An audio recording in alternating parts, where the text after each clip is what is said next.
আমাদের নামাজটাকে অত্যন্ত গুরুত্ব দিতে হবে। রাসূল সাল্লাল্লাহু আলাইহি ওয়াসাল্লাম তিনি বলেছেন, বাইনাল আবদে ওয়াল কুফরে তারকুস সালাহ। একজন মুসলমান আর একজন কাফেরের মধ্যে পার্থক্য হচ্ছে নামাজ। আবার আরেকটি হাদিসের মধ্যে রয়েছে, মান তারাকাস সালাতা মুতাআম্মিদান ফাকাদ কাফার। যে ব্যক্তি ইচ্ছাকৃতভাবে এক ওয়াক্ত সালাত ছেড়ে দিবে সে কুফরি করলো, সে আর মুসলমান থাকে না। সুতরাং আমরা এখানে এসেছি, হজ করেছি, আমাদের নামাজটা যেন পরবর্তী জীবনে কখনোই কোনোভাবেই যেন মিস না হয়, এই ওয়াদা আল্লাহ তাআলার কাছে আমরা করে নিব। এখান থেকে আগামীকাল যাওয়ার পূর্বেই এই অঙ্গীকার আল্লাহ তাআলার কাছে ওয়াদাবদ্ধ হব যে আমরা যেন দেশে গিয়ে দেশে ফিরে যেন কোনোভাবেই আমাদের মাধ্যমে কোনোভাবেই এক ওয়াক্ত সালাত ইচ্ছাকৃতভাবে মিস না হয়। আপনারা রাজি আছেন তো? ইনশাআল্লাহ আমরা কখনোই এক ওয়াক্ত সালাত ইচ্ছাকৃতভাবে ছেড়ে দিব না ইনশাআল্লাহ। আল্লাহ তাআলা আমাদের কবুল করুন, সকলে মিলে আল্লাহুম্মা আমিন। এরপর আমাদের যে সমস্ত দিক খেয়াল রাখতে হবে সেটি হচ্ছে, আমরা আল্লাহ তাআলার কাছে ইস্তিগফার বেশি বেশি করে করব। কোন আমল যখন আমি করি, সেই আমলটা করার পর যদি ইস্তিগফার বেশি বেশি করে পাঠ করা হয়, আমার ওই আমলে যদি কোনো ধরনের ত্রুটি থেকে থাকে, আমি তো জানি না আমার কি ত্রুটি রয়েছে, আমার ইচ্ছাকৃত হতে পারে, অনিচ্ছাকৃত ত্রুটি হয়ে যেতে পারে। সুতরাং ইচ্ছাকৃত হোক অনিচ্ছাকৃত হোক, ওই ত্রুটি সমূহ থেকে মুক্তি পাওয়ার জন্য, এই ত্রুটি থেকে যেন পরিপূর্ণতা পায়, আমার হজ যেন আল্লাহ তাআলার কাছে গৃহীত হয়, মাবরুর হয়, কোনো ত্রুটি যেন না থাকে, সেই জন্য আল্লাহ তাআলার কাছে কি করতে হবে? ইস্তিগফার বেশি বেশি করে পাঠ করতে হবে। ইস্তিগফারটা কি? আস্তাগফিরুল্লাহ আস্তাগফিরুল্লাহ আস্তাগফিরুল্লাহ। এটা কি? মুখে বলা এবং অন্তরে এটা ফিল করা, অন্তরে ফিল করা যে আমি কি আল্লাহ তাআলার কাছে ক্ষমা চাচ্ছি, আমার যে কর্ম হয়েছে সেই কর্মের যদি কোনো ধরনের ভুল থেকে যায়, সেই ভুল থেকে আমি আপনার নিকট ক্ষমা চাচ্ছি। এই ফিল অন্তর থেকে সেটা করতে হবে। মুখে বললেন কিন্তু অন্তর থেকে সেই ফিলটা নিয়ে আসলেন না, তখন কিন্তু সেটা কাজে আসবে না, তখন সেটা কাজে আসবে না। অন্তর থেকে সে একটা ফিল, অনুভূতি আপনার অন্তর থেকে আসতে হবে যে আমি এখন আল্লাহ তাআলার কাছে ক্ষমা চাচ্ছি, আস্তাগফিরুল্লাহ আস্তাগফিরুল্লাহ। আমি আমার কৃতকর্মের অন্যায় থেকে, যেগুলি অন্যায় হয়ে গেছে সেগুলি থেকে আল্লাহ তাআলার কাছে ক্ষমা চাচ্ছি, হে আল্লাহ তুমি আমাকে ক্ষমা করে দাও। এই ফিল অনুভূত হতে হবে অন্তরে। রাসূল সাল্লাল্লাহু আলাইহি ওয়াসাল্লাম তিনি সবচেয়ে বেশি ইস্তিগফার পাঠ করতেন। আর আরেকটি বিষয়, যখন আমরা এখান থেকে যাচ্ছি, এমন নয় আমরা কি মানুষের মাত্রই ভুল। আমরা একটা কথা জানি সকলে, মানুষ মাত্রই ভুল। আমাদের ভুল হবে। আল্লাহ তাআলা আমাদেরকে অত্যন্ত দুর্বল করে সৃষ্টি করেছেন। খুলিকাল ইনসানু যায়ীফা, আল্লাহ তাআলা নিজেই বলেছেন মানুষদেরকে অত্যন্ত দুর্বল করে সৃষ্টি করা হয়েছে। আল্লাহ তাআলা দুর্বল করে সৃষ্টি করেছেন। আর ইনসান, মানুষের মৌলিক যে শব্দটা আরবিতে আমরা পাই ইনসান, ইনসান শব্দের অর্থ হলো মানুষ। ইনসান শব্দটা নিসিয়ান শব্দ থেকে এসেছে। নিসিয়ান শব্দের অর্থ হলো ভুলে যাওয়া, ভুল করা। আমরা ভুল করব, এই জন্যই আমাদের নাম হয়েছে মানুষ। ফেরেশতারা ভুল করে না, তাদের ভুল হয় না। আমরা মানুষ, আমাদের ভুল থেকেই আমাদের সৃষ্টি, আমাদের ভুল হবে, এটাই স্বাভাবিক। কিন্তু ভুল হওয়ার সাথে সাথে আমাদেরকে কি করতে হবে? ক্ষমা চাইতে হবে, ইস্তিগফার করতে হবে, তওবা করতে হবে। যখনই ভুল হবে তখন কি করতে হবে? তওবা করতে হবে। রাসূল সাল্লাল্লাহু আলাইহি ওয়াসাল্লাম তিনি বলেন, ইন্নী আস্তাগফিরু ইলাল্লাহি ৭০ মাররা ফি কুল্লি ইয়াওম। আমি আল্লাহ তাআলার কাছে ইস্তিগফার পাঠ করি প্রতিদিন ৭০ বার। আরেকটি হাদিসের মধ্যে এসেছে মিআতু মাররা, ১০০ বার। প্রতিদিন রাসূল সাল্লাল্লাহু আলাইহি ওয়াসাল্লাম কি করতেন? ৭০ থেকে ১০০ বার ইস্তিগফার পাঠ করতেন।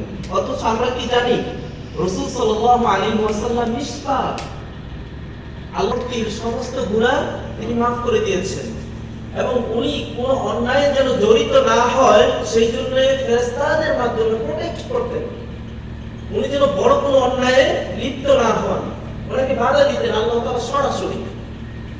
তারপরেও আল্লাহ তাআলা ওনাকে কোরআনের মধ্যে বলেছেন, আপনি যদি কাফেরদের একবার মনস্থির করেছিলেন, কাফেরদের সাথে চুক্তি করেছিলেন যে কি করবেন, ওই তারা রাসূল সাল্লাল্লাহু আলাইহি ওয়াসাল্লামের ইবাদত মানে আল্লাহ তাআলার ইবাদত করবে একটা নির্দিষ্ট সময়, আরেকটা নির্দিষ্ট সময় অন্য সময় তিনি মনস্থির করলেন যে তিনিও তাদের মানে মতো করে ইবাদত করবেন, এরকম একটা চিন্তা ওনার মধ্যে এসেছিল শুধুমাত্র। তাহলে কি করবে, ওনার চিন্তা ছিল আল্লাহ সুবহানাহু ওয়া তাআলা ওহী নাযিল করেছেন যে আপনি যদি এর মধ্যে যেতেন আমি তাহলে আপনার ঘাড় ধরে টেনে ছিঁড়ে নিতাম, আপনার কণ্ঠনালী ছিঁড়ে উপড়ে ফেলতাম, এটা আপনার জন্য জায়েজ নয়। এরকম ভাবে হুঁশিয়ার দিয়েছেন আল্লাহ সুবহানাহু ওয়া তাআলা। কারণ আল্লাহ তাআলার ইবাদত ছাড়া তারা কিসের ইবাদত করত? মূর্তির ইবাদত করত। আর মূর্তির ইবাদত করা মানেই হচ্ছে কি একেবারে তার সমস্ত কিছুই ধ্বংস হয়ে যাওয়া। এই জন্য আল্লাহ সুবহানাহু ওয়া তাআলা তিনি তাকে এইভাবে রক্ষা করেছেন। রাসূল সাল্লাল্লাহু আলাইহি ওয়াসাল্লাম বড় কোনো মানে কোন ধরনের অপরাধ রাসূল সাল্লাল্লাহু আলাইহি ওয়াসাল্লাম তিনি তার জীবনেও করেননি। এইভাবে রাসূল সাল্লাল্লাহু আলাইহি ওয়াসাল্লামকে প্রোটেক্ট করেছেন এবং ওনার পূর্বের এবং পরবর্তী গুনাহ সবকিছু মাফ করে দেওয়ার পরেও তিনি দিনে 100 বার ইস্তিগফার করেন। তাহলে আমরা কত গুনাহ করি দিনে? তাহলে আমাদের গুনাহ এত পরিমাণ হওয়ার পরেও আমাদের কি ইস্তিগফার পাঠ করা জরুরি নয়? সুতরাং আমরা কি করব, প্রত্যেক নামাজের পর অথবা তাহাজ্জুদের সময় আল্লাহ তাআলার কাছে উঠে একা গিয়ে কি করব, ইস্তিগফার পাঠ করব। আল্লাহ তুমি আমাদের কর্মগুলিকে ক্ষমা করে দাও, আমাদের পাপগুলিকে ক্ষমা করে দাও। ইস্তিগফার আস্তাগফিরুল্লাহ পাঠ করব এবং মনে মনে আমরা অনুভূতি সৃষ্টি করব আমাদের অন্তরে যে আমাদের ভুল হয়ে গিয়েছে, আল্লাহ তুমি ক্ষমা করার, তুমি ছাড়া আর কেউ নেই ক্ষমা করার, তুমি যদি ক্ষমা করো আর কোথাও নেই যাওয়ার। এইভাবে আল্লাহ তাআলার কাছে অন্তর থেকে চাইবো, তাহলে আল্লাহ সুবহানাহু ওয়া তাআলা তিনি আমাদেরকে ক্ষমা করে দিবেন ইনশাআল্লাহ।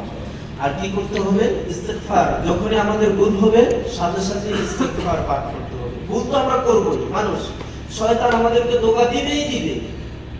শয়তান আমাদেরকে ধোঁকা দেওয়ার জন্য চতুর্দিক থেকে প্ল্যান করে রয়েছে, ডান দিক থেকে, বাম দিক থেকে, পিছন থেকে, সামনে থেকে, সমস্ত দিক থেকে সে আপনাকে আমাকে ধোঁকা দেওয়ার জন্য বসে রয়েছে। সুতরাং এইভাবে যখনই ধোঁকা দেখ, যখনই আমি কোনো ভুল করে ফেলবো সাথে সাথে ইস্তিগফার পাঠ করব। সাথে সাথে ইস্তিগফার পাঠ করে কি ক্ষান্ত হব না, ইস্তিগফার পাঠ করব সাথে সাথে আমি যে একটা ভুল করেছি, অন্যায় করেছি, আমাকে আরেকটি সৎ কাজ করার চেষ্টা করতে হবে। আমার একটা ভুল হয়ে গেছে, পাপের গুনাহটা বেশি হয়ে গেছে, সুতরাং আমি একটা যদি এখন সৎ কাজ করি, একটা ভালো কাজ করি, তাহলে কি করব, আমার নেকিটা ওই পাপটাকে কি করবে, আমি যখন তওবা করব, তওবা করার সাথে সাথে তো ওইটা গুনাহ আল্লাহ তাআলা মাফ করে দিবেন।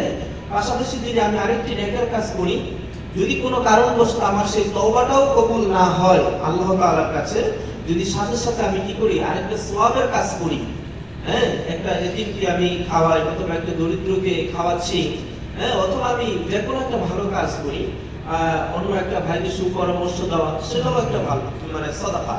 রাসূল সাল্লাল্লাহু আলাইহি ওয়াসাল্লাম তিনি বলেন, আত-তাবাসসুমুকা ফি ওয়াজহি আখিকা সাদাকা।